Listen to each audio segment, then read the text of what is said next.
Okay, good morning ulit mga tol. So, welcome back ulit sa ating portfolio update for the month of March. So, check ulit natin kung nag-improve ba ang ating portfolio. So, ayan, right now, dito tayo sa ating Instagrams account at ito po ang ating first account natin. Ayan po. Okay. So, katulad ng sinabi ko dati, dito sa Instagrams, medyo bago na po yung kanilang interface, yung kanilang platform, medyo hindi pa natin masyadong gamay, no? So, hindi natin makita kung magkano in-improve, ilang percent, hindi katulad dati. So, ang ginawa ko na lang, inalam ko yung dating total cash, tapos minus ko na lang sa ngayon. So, eto po. Ito ata nagkaroon ako ng computation kanina.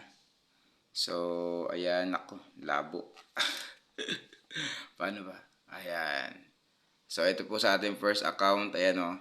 So, ngayon, ayan, tignan natin balik tayo sa ating Instagram account. Meron po tayong total cash na 321,046.49. So, ito po yung March update. So, last February, ang kanya pong value ay 190,403.01. So, i-minus natin yan. So, ito po yon. Ayan. So, 321. Ito po yung March. Yan, March. Tapos, February naman ay 190,403.01.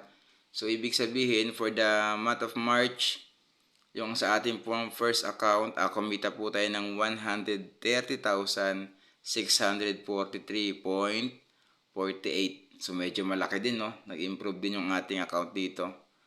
So, goods.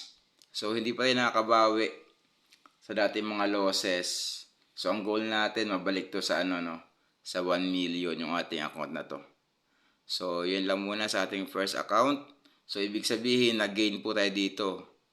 Ang problema dito, hindi natin alam kung ilan yung gains natin, kung ilang percent. So anyway, basta ang malinaw dito na nag-improve yung ating yung cash account, yung cash balance natin, no? Tayo po ay nadagdagan ng 130,643.48. So yun muna sa ating first account. So check natin, ayan, no? First account, ang ating balance ay 321. So, i-video natin para next month, ma-check natin kung nag-improve ba siya. So, lipat natin. Ayan. Sa ating second account right now, ayan. Yan, second account natin. Yung mukha ni Melissa dyan. Okay. So, ang balance natin ngayon ay, ayan, tignan natin. 464 004.50. Ayan po ang ating balance for the month of March. Okay. So, last month, February, ang total value na lang natin dyan ay nasa, eto na. Ayan. Hindi pa tayo sa ating computation na pangmalakasan. Ayan, o. Ayan. Dati ay 276,000 na lang yan. 935.14.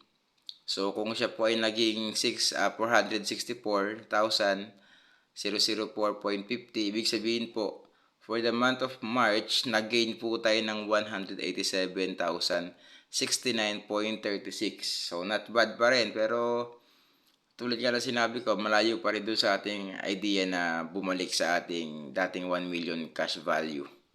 So, yan muna, no?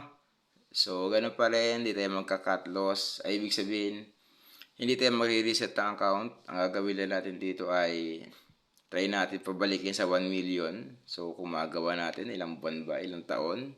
So, yun muna. So, lipat natin sa ating pangatlong account. Yan. Check natin. Alright, yan. Sa ating pong third account. So, dito po kasi, baka nagtataka kayo, no, kung bakit masyadong maliit yung value dito. Ang value niya po ngayon ay nasa 52,000. Kasi dito, yung dalawang account, first account at second account, hindi po siya 100,000. Ang value po ng capital natin doon ay nasa 1M. So dito, trinay ko lang ng 100M. So, ay 100M. 100K lang pala siya dito.